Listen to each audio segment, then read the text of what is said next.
अच्छा देखें, ये मैं यहाँ से दोबारा बता रहा हूँ।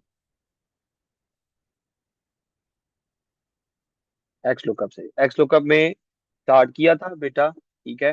एक्स लुकअप स्टार्ट किया था, और उसको लुकअप वैल्यू बतानी है। लुकअप वैल्यू ये है, कॉमा, लुकअप एरे, ये सारा, ये सारी एरे है जिसमें हमने एक्सेल को बताया कि यार जो वैल्यू हमने एज अ लुकअप सेलेक्ट किया ना उसको यहाँ ढूंढना, ठीक है।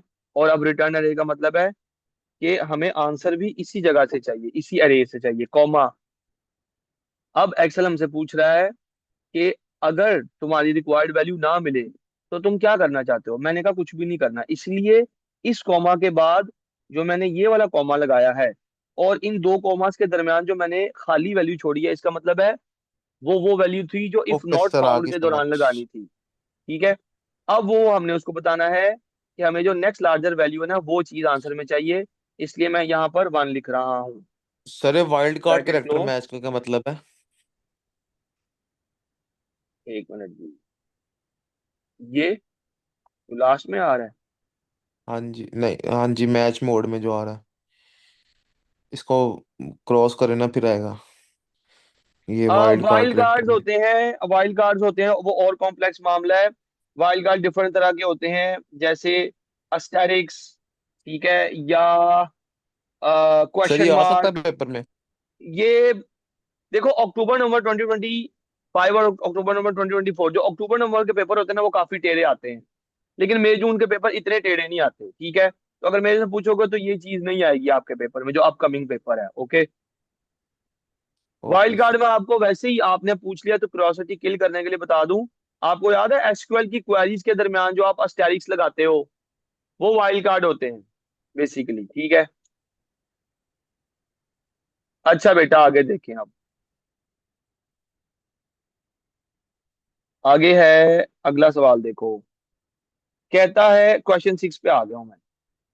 Place in cell B11 a validation rule to restrict data entry only to the sizes listed in row 21, ठीक है। Data must be selected from a drop down list.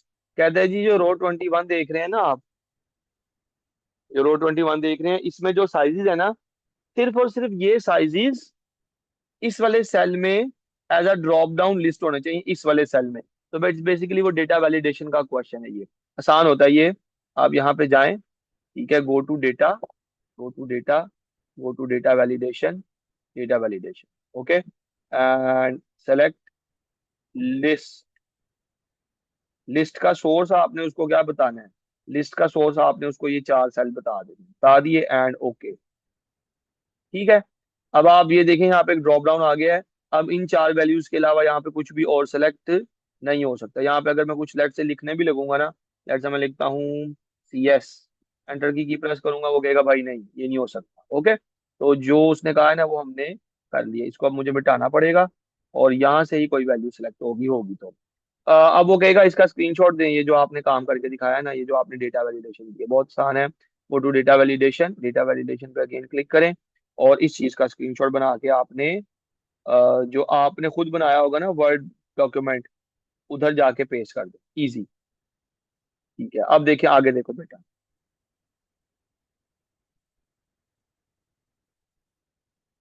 Sir ये लग रहा है मुश्किल सवाल। हाँ, बस यही मुश्किल है, इसके अलावा और कुछ भी नहीं मुश्किल होगा। एक और बात, परेशान नहीं होना, ठीक है। अक्टूबर नवंबर मुश्किल आते हैं, आपके जो मई जून होते हैं ना वो इतने मुश्किल नहीं आते कभी भी, ओके। लेकिन जब आप मुश्किल चीजें करके जाते हो ना तो आप इतने प्रिपेयर हो जाते हो कि कोई भी चीज हो आप कर लेते हो, ओके। अच्छा बेटा देखें, जब समझ आ जाएगी तो फिर मुश्किल क्या रह जाता है, कुछ भी नहीं। दो दफा खुद से प्रैक्टिस करोगे फिर आसान हो जाएगा। कभी कभार कभी आपको लुकअप्स भी तो कभी बहुत मुश्किल लगते होंगे, इजी हो गए हैं ना वी लुकअप्स और बाकी लुकअप्स। तो ये भी चीजें इतनी मुश्किल नहीं है। देखो, see it says place in cell B12, B cell में ऐसा फॉर्मूला लगाओ जो लुकअप करे, जो ढूंढ के लेके आए cost of the standard length calculated in step 5। Step 5 में हमने क्या किया था, स्टेप 5 में हमने ये स्टैंडर्ड लेंथ निकाली थी 3.6 वाली, ओके। 3.6 वाली लेंथ निकाली थी, ठीक है। Using the size of the timber selected in B11, मतलब कि देखो, ये स्टैंडर्ड लेंथ हो गई इन दो इंफॉर्मेशन से, एक इंफॉर्मेशन ये और एक इंफॉर्मेशन ये। इन दो इंफॉर्मेशन को यूज करके हमने क्या कैलकुलेट करना है, कॉस्ट निकालनी है बच्चों, कॉस्ट, ठीक है। देखो कॉस्ट पड़ी इधर हुई है सारी, ये कॉस्ट पड़ी हुई है सारी नीचे, मैं आपको पहले तसल्ली से दिखा देता हूँ। देखो बेटा, कॉस्ट सारी की सारी पड़ी हुई इधर है, ये सारा जो सेल्स हैं ये कॉस्ट के हैं, ठीक है। हमने क्या करना है, इन दो सेल्स को यूज करना है, एक मिनट, इन दो सेल्स को, जो कि है स्टैंडर्ड लेंथ और साइज ऑफ टिम्बर, इनको यूज करके हमने वो पर्टिकुलर कॉस्ट निकालनी है। जैसे कि देखो स्टैंडर्ड लेंथ क्या 3.6, मतलब ये देखो 3.6 स्टैंडर्ड लेंथ यहाँ पे है, ये वाली रो होगी हमारी रो, ये। और साइज ऑफ टिम्बर क्या सिलेक्ट किया हुआ है, 150 बाय 50, तो साइज ऑफ टिम्बर ये है 150 बाय 50। ये वाला कॉलम, ये वाली रो और ये वाला कॉलम जहां पर इंटरसेक्ट हो रहे हैं, बेसिकली वो कॉस्ट है 15.01, मतलब हमने ये चीज आंसर करनी है। इसी तरह लेट से अगर अगर तो यहाँ पे 200 बाय 50 हो, चले 170 बाय 50 हो, तो देखो स्टैंडर्ड लेंथ मुस्तफा कितनी है 3.6, और 175 बाय 50 ये वाला कॉलम है, ये कहाँ पे इंटरसेक्ट कर रहे हैं, यहाँ पे और यहाँ पे, मतलब उस केस में कॉस्ट क्या निकल के आएगी 15.21। अब कोई समझदार बच्चा मुझे बताएगा कि अगर मैं यहाँ पर सेलेक्ट कर देता हूँ लेट से बेटा 125/50, तो इसका मतलब फोर्टीन है पॉइंट एट वन इस केस में आंसर क्या निकलना चाहिए यार, ये देखो फोर्टीन मुस्तफा, पॉइंट एट ये वन वाली रो और ये वाला कॉलम आंसर में हमें 14.81 वाला चाहिए। इसी तरह सर अगर हमने ये टू करना है हंड्रेड ना, बाई अगर फिफ्टी ड्रॉप डाउन में ये हम जो भी सिलेक्ट करें उसकी कॉस्ट खुद खुद ही आ जाए। हाँ, उसकी कॉस्ट यहाँ पे खुद ही आ जाए, उसकी कॉस्ट यहाँ पे खुद ही आ जाए, ओके। अच्छा, अब इसके लिए जरा सोल्यूशन देखना आप लोगों ने। देखो बेटा, अगर हम इसको, ये लगना तो कोई ना कोई लुकअप ही है, ओके।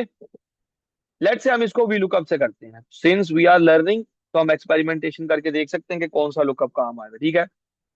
देखो वी लुकअप, मैं कहता हूँ जी ये वाली वैल्यू, लुकअप वैल्यू, क्योंकि ये यहाँ पे भी पड़ा हुआ है 3.6 और यहाँ पे भी पड़ा हुआ है, ओके। टेबल एरे आप सेलेक्ट करेंगे ये सारा, टेबल एरे का मतलब होता है जो चीज आंसर में चाहिए, और लुकअप वैल्यू से लेकर जो जो चीजें आंसर में चाहिए वो। अब आप जरा मुझे मैनुअली जरा देख के बताओ, ऊपर साइज सेलेक्ट है 125, ठीक है, × 50, ऊपर साइज सेलेक्ट है 125/50, तो हमारे पास जो वैल्यू है वो कौन से कॉलम में पड़ी हुई नजर आ रही है आपको, 125, सर मतलब अगर ये कॉलम 1 और ये कॉलम 2 है, ठीक है ना, तो हमें यहाँ पे क्या लिखना पड़ेगा, 2 लिखना पड़ेगा, कॉमा 0, ब्रैकेट क्लोज किया। तो देखते हैं आंसर आना चाहिए, इस केस में आंसर आना चाहिए 14.81, आ गया है, 14.81 आंसर आ गया। लेकिन अगर मैं इस साइज को चेंज करता हूँ, इस केस में आंसर क्या आना चाहिए 15.01, है ना। देखो ना, उस केस में ये और ये बनेगा ना सेल 15.01, लेकिन वो तो देखो मैंने उधर चेंज किया 150 बाय, वो तो 14.81 ही रह रहा है। इसी तरह अगर मैं इसको चेंज करूँ 175/50, वो भी 14.81 ही रहा है, हालांकि 15.21 होना चाहिए। इसी तरह 200 बाय करूँ तो वो आंसर 15.41 होना चाहिए, लेकिन वो 14, इसका मतलब है कि काम तो कर रहा है मेरा लुकअप, लेकिन वो इसके अकॉर्डिंग काम नहीं कर रहा, इस सेल के अकॉर्डिंग काम नहीं कर रहा, ओके। तो मसला कहाँ पे है, मसला यहाँ पे है, देखो ये जो कॉलम नंबर है ना मेरा, जो 2 है, ये 2 अकॉर्डिंग टू चेंज होना चाहिए है दिस सेल। बात समझ आई, जरा देखो ये किस तरह चेंज होगा, अगर अगर यहां पर जो सेल है वो 125/50 हो, उस केस में लुकअप वैल्यू होनी चाहिए 2, मैं लिख के दे रहा हूं, 125/50 हो, उस केस में लुकअप वैल्यू होनी चाहिए 2। ठीक है। अगर यहाँ पर पड़ा हो 150/50, तो यहाँ पर ये जो कॉलम इंडेक्स है ना, ये होना चाहिए 3। देखें, 150/50 के केस में कॉलम इंडेक्स 3 होगा। इसी तरह 175/50 के केस में कॉलम 4 हो जाएगा। 200 × 50 के केस में कॉलम नंबर 5 हो जाना चाहिए। ओके। अब इस चीज को अचीव मैंने करना है। ठीक है। इस चीज को अचीव करने के लिए बेटा देखो, एक रॉकेट साइंस लगाएंगे हम यहाँ पर। हम इस यहाँ पर ना, ये जो कॉलम इंडेक्स है, इसकी जगह एक एच लुकअप लगाएंगे। इसकी जगह एक एच लुकअप पहले मैं लगा के दिखाता हूँ, फिर आपको समझाऊंगा ये क्या होगा। देखिए, एच लुकअप, ब्रैकेट स्टार्ट। ठीक है। वो लुकअप वैल्यू मांग रहे हैं, मैंने कहा लुकअप वैल्यू यार ये है। ओके। कॉमा। अब वो एच लुकअप का टेबल अरे मांग रहा है। ओके। तो मैंने ये अरे सेलेक्ट की है। ठीक है। अब याद रखें, इस एच लुकअप के according this is my row 1 and this is my row 2। मुझे आंसर में या तो 1 या तो 2 या तो 3 या तो 4 चाहिए, बेस्ड ऑन दीज वैल्यूज। ये जो ऊपर रो 1 में मेरी वैल्यूज है ना, इनकी बेसिस पर मुझे आंसर में 1 2 3 या 4 चाहिए, जो जिसको मैं as a column index use करूंगा वी लुकअप का। ठीक है। तो ये हो गई टेबल है और मुझे आंसर में रो नंबर 2 चाहिए। ठीक है। रो 2 ये वाली है ना, जहाँ पे 1 2 3 4 लिखा हुआ है, ये वाली रो 2 है, ये वाली रो 2 है। ओके। और मुझे यहाँ पर एग्जैक्ट मैच चाहिए, तो मैं यहाँ पर कॉमा 0, ये मैंने एच लुकअप क्लोज किया है। ठीक है। अब मैं इसको चेंज करता हूँ, देखता हूँ क्या वैल्यूज चेंज हो रही है। हाँ, अब हो तो रही है, लेकिन अभी ये वैल्यूज ना करेक्ट नहीं आई। पहले मैं आपको बता दूं ये मैंने किया क्या है, फिर आगे चलेंगे। देखो बेटा, इस फॉर्मूले का मतलब है,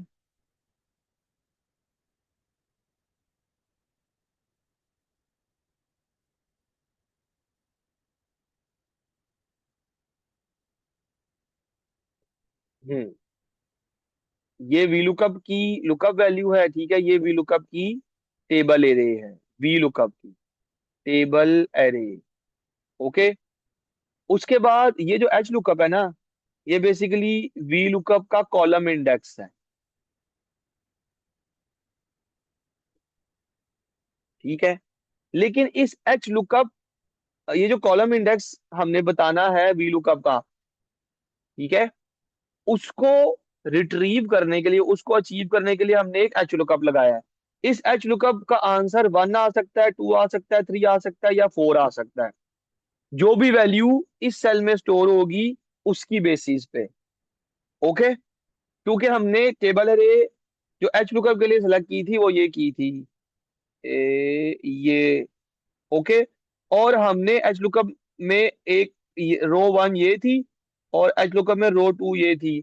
तो हमने एक्सेल को कहा कि एक्सेल, इस टेबल अरे जो हमने तुम्हें बताई है, इसमें से रो नंबर 2 आंसर करो। रो 2 में 1 2 3 4 पड़ा है। अब एच लुकअप देखेगा कि यहाँ पे कौन सी वैल्यू पड़ी है, 200/50 पड़ा है ना। एच लुकअप देखेगा 200/50 के अगेंस्ट रो 2 में कौन सी वैल्यू पड़ी है, वो 4 पड़ी है। तो इस पूरे एच लुकअप का आंसर बन जाएगा उस केस में 4। ठीक है। इसी तरह अगर लेट से यहाँ पर 200/50 को चेंज करते हैं हम इस वाले सेल में, 11 वाले सेल में, यहाँ पर मैं इसको करता हूँ लेट से 150/50। ठीक है। तो एच लुकअप देखेगा 150/50 वाले सेल के अगेंस्ट रो 2 में क्या पड़ा है, वो पड़ा हुआ है 2। तो उस केस में एच लुकअप का आंसर आएगा 2। अब ये जो 2 निकला है ना, इट यार हम विल इसके ऊपर सर्व। +1 नहीं कर सकते? +1 ही तो करना है, ठहर तो जा यार, ये बताना नहीं था यार, ठहर जा। बच्चों को सोच तो लेने देना था कि अब यहाँ पर निकल रहा है 2, तो वो 2 बेसिकली सर्व होगा as a column index for the V lookup. ठीक है। लेकिन अभी भी देखो, अभी भी एक गड़बड़ है मुस्तफा, अभी भी आंसर करेक्ट नहीं आ रहा। देखो, 200/50 और 3.6 6 पे, 3.6 और 200/50 पे आंसर क्या आना चाहिए? 15.41। लेकिन जब मैं इस फॉर्मूला को एंटर करूंगा तो आंसर क्या आ रहा है? 15.21। मतलब कि देखो आंसर क्या आ रहा है, ये वाला कॉलम, ये वाली चीज आंसर में आ रही है, हालांकि आंसर में ये चीज आनी चाहिए थी। 15.21 आंसर जा रहा है। इसी तरह देखो, जब मैं इधर चेंज करता हूँ जाके, यहाँ पर मैं करता हूँ 150/50। इस केस में देखो 3.6 और 150/50 का आंसर क्या आना चाहिए? 15.01। लेकिन वहां आंसर क्या आ रहा है? 14.81। मतलब वो हमें एक कॉलम पीछे का आंसर दे रहा है। वो हमें एक कॉलम पीछे का क्यों आंसर दे रहा है? क्योंकि वी लुकअप में जो हमने सेलेक्ट की थी ना पूरी टेबल अरे, वो ये है, जिसके अकॉर्डिंग कॉलम नंबर 1 ये बनता है, 2 ये बनता है, 3 ये बनता है, 4 ये बनता है, 5 ये बनता है। तो हमें क्या करना पड़ेगा, जो हमारा एच लुकअप है ना उसके अंदर जाके 1+ भी करना पड़ेगा। ओके। अब इससे क्या होगा, जो भी कॉलम इंडेक्स निकलेगा एच लुकअप से, उसके अंदर 1+ होगा, और आपका जो आंसर का कॉलम है वो करेक्ट बन के निकलेगा। अब देखिए 150/50 पे 15.01 आ रहा है। जब मैं 175/50 करूंगा आंसर पता है क्या निकलना चाहिए? अभी करता नहीं। देखो 3.6 और 175/50 पे आंसर आना चाहिए 15.21। इसको मैं एंटर करता हूँ, 15.21 आंसर आना चाहिए, वो अब आ रहा है। हाँ जी, ओके। इस तरह ये क्वेश्चन सॉल्व होना था। ये क्वेश्चन काफी तगड़ा था, लेकिन अगर आप इसको 2-3 बार खुद से करोगे ना फिर ज्यादा मुश्किल नहीं रह जाएगी, लेकिन बशर्ते ये कि 2-3 बार खुद से करो। उसके बाद ये सिर्फ ये फॉर्मेटिंग के टास्क हैं, वो आप लोग खुद कर सकते हैं, कोई इतना ज्यादा वो रॉकेट साइंस नहीं है फॉर्मेटिंग के टास्क। ओके। देखो रो 2 छुपी हुई है।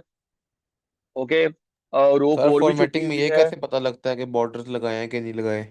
जहाँ पे नहीं लगे हुए बेटा, अगर बॉर्डर विजिबल हो तो फिर वो आते हैं, वरना नहीं। मर्ज A3 से।